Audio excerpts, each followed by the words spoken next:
Hi, I'm Reggie Peralta, a TV critic for FilmBook. Today, I'll be reviewing Star Trek Discovery, Season 2, Episode 7, Light and Shadow. Continuing in the vein of last week's episode, The Sound of Thunder, Thursday Night Show offers a new take on a classic Trek premise. That is, the ship encounters a temporal disturbance that wreaks havoc on the crew, and they have to solve it, or find a way to solve it, as it were. If this sounds fresh in your mind than you'd expect it to, it's because they already did it last season with the 7th episode, Magic to Make the Sanest Man Go Insane. And that episode was a bit lighter than this one. For example, it deconstructed and poked fun at this classic setup, thanks in no small part to the very funny performance of Rainn Wilson as Harry Mudd. Light and Shadow plays it straight in for drama to satisfying, if not spectacular, results.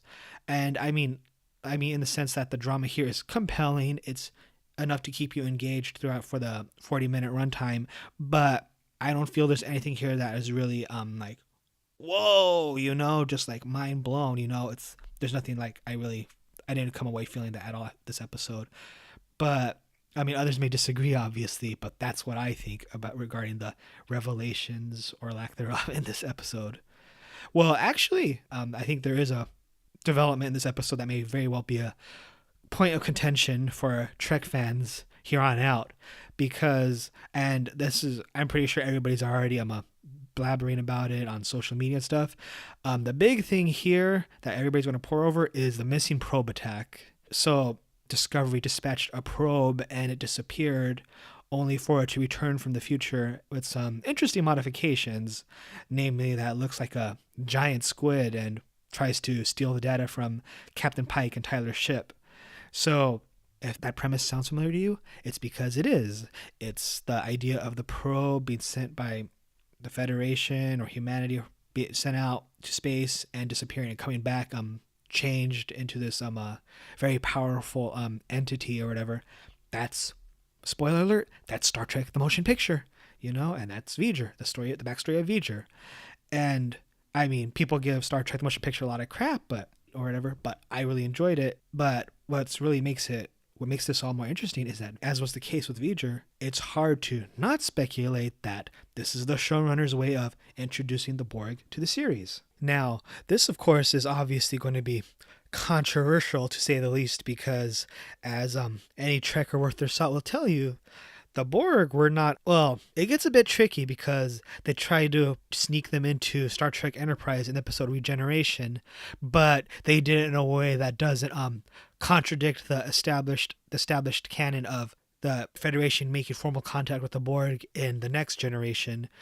And so this Discovery, I really don't know how they're going to do it here, because that's Enterprise episode Regeneration, that was a one-off, and this looks like they're going to make it a recurring thing where whoever sent the probe out is the threat. That threat is going to be coming back sometime soon. So yeah, there's already, again, like I've talked about, a lot of controversy over how the show has departed from the established canon and like making the uniforms not look like they did in the original series, making Pike look old, about maybe 20, 34 years older than he was in the original series, and the Klingons looking nothing like Klingons in the original series or 10 years before. So I don't know, like I said, I'm kind of in between. I'm open to the changes. I don't appreciate everything, but I'm open to them.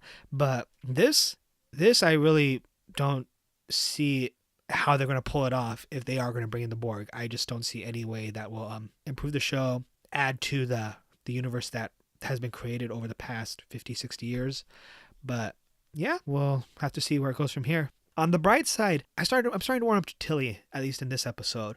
In the first season, I didn't really care for her. I didn't appreciate what the kind of humor they were going for, with the comic relief role she was going for, the showrunners were trying to ascribe to her. But in this episode, I felt like they finally found a way to make it gel, and they're figuring out how to use her.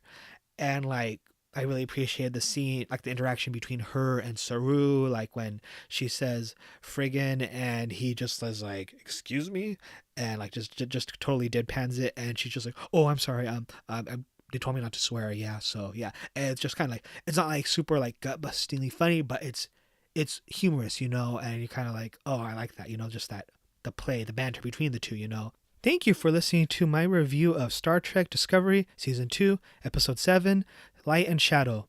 You can find more of my TV show reviews on this YouTube channel and on FilmBook. That's film-book.com. You can also find me on Twitter at Reggie the Writer. If you would like to support this channel and future reviews, consider becoming one of our patrons on Patreon. There's a link to our Patreon page below in the description. If you enjoyed this video, subscribe to FilmBook Review and make sure to click the notification bell icon and select Send Me All Notifications for this channel so that you never miss a new review. As always, I appreciate all of your comments and would like to know how you reacted to this episode. Tell me below in the comments section. Until the next time, thank you, and I'll see you then.